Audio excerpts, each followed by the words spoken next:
I know that people looking at our camp at first glance could see it just as any old camp. It looks like any old camp, and that's part of our goal, is to make it look like any old camp. We want to have the swimming, we want to have the outdoor activities, we want to go hiking, we want our children to connect with nature. But I hope that folks will take a second glance at our camp and realize that above and beyond it being a great regular camp, it's also a camp that builds community. It's a camp that builds leadership.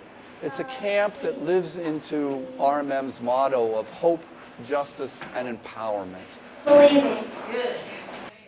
Our goal at this camp is to reach isolated rural children who don't have other opportunities, who don't have access to other camps, who don't have access to programs in their own communities. So we work hard throughout the year doing outreach into isolated rural areas to find children, to get to know their families, to invite them to come to our camp.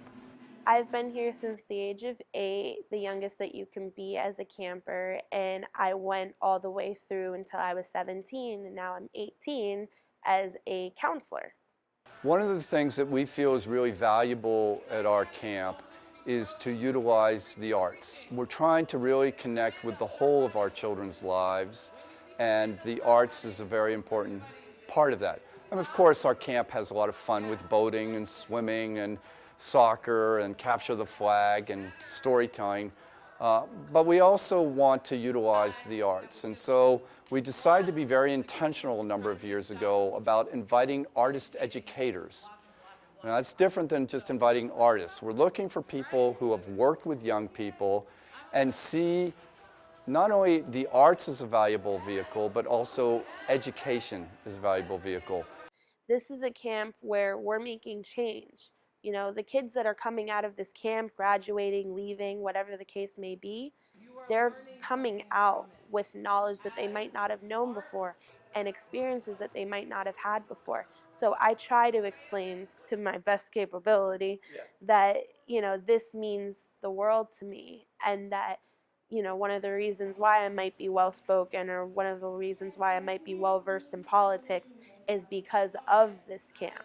We were gathered around the circle of Vespers at the campfire, and I invited anybody to come up and speak about our theme, resistance.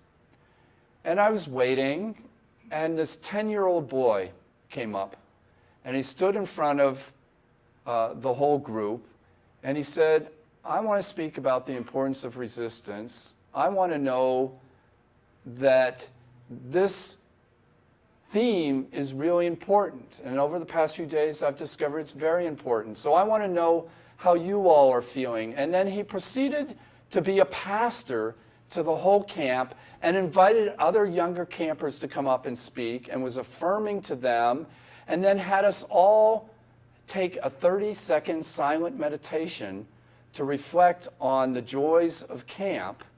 And I sat there marveling about this 10-year-old, thinking he could have been any age, and doing what he was doing, bringing the camp together, was just amazing.